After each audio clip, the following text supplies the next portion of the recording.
On the upside, though, this breathtakingly insipid autobiography can help us understand both the seduction and the disappointment that seem to be built into the mass-market sports memoir. Almost uniformly poor as books, these athletic my stories sell incredibly well. That's why there are so many of them. And they sell so well because athlete stories seem to promise something more than the regular old name-dropping celebrity autobiography. Here is a theory. Top athletes are compelling because they embody the comparison-based achievement we Americans revere, fastest, strongest, and because they do so in a totally unambiguous way. Questions of the best plumber or best managerial accountant are impossible even to define, whereas the best relief pitcher, free throw shooter, or female tennis player is, at any given time, a matter of public statistical record. Top athletes fascinate us by appealing to our twin compulsions with competitive superiority and hard data. Plus, they're beautiful. Jordan hanging in midair like a Chagall bride, Sampras laying down a touch volley at an angle that defies Euclid. And they're inspiring.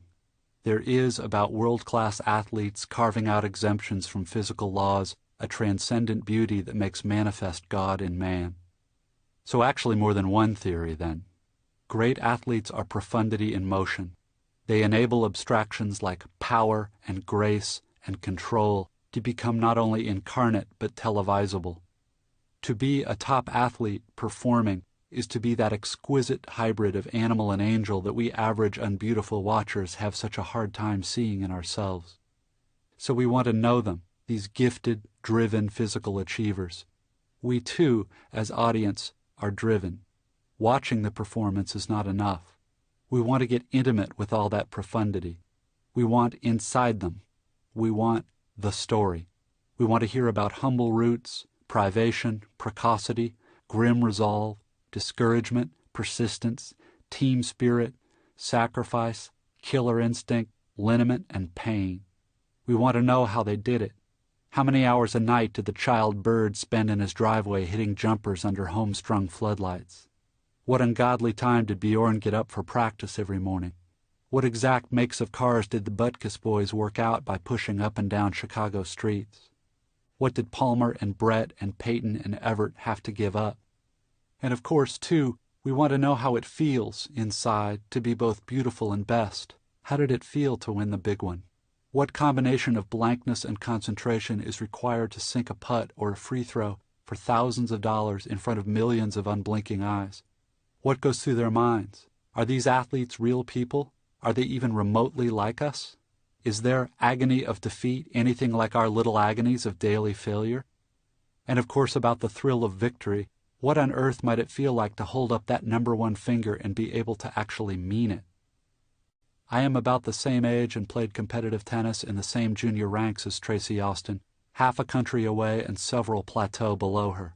When we all heard in 1977 that a California girl who just turned 14 had won a professional tournament in Portland, we weren't so much jealous as agog.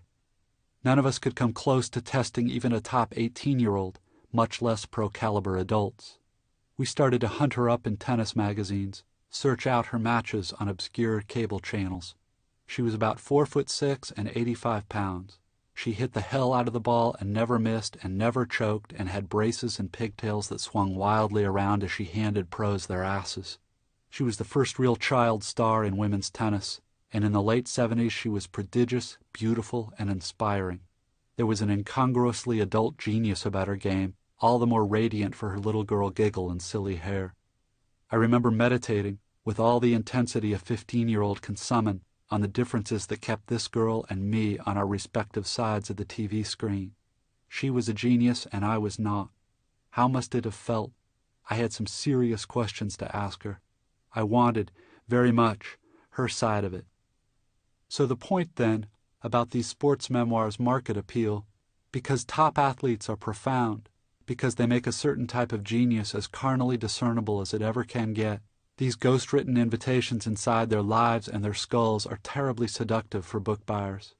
Explicitly or not, the memoirs make a promise to let us penetrate the indefinable mystery of what makes some persons geniuses, semi-divine, to share with us the secret, and so both to reveal the difference between us and them and to erase it a little, that difference, to give us we want, expect, only one, the master narrative, the key story.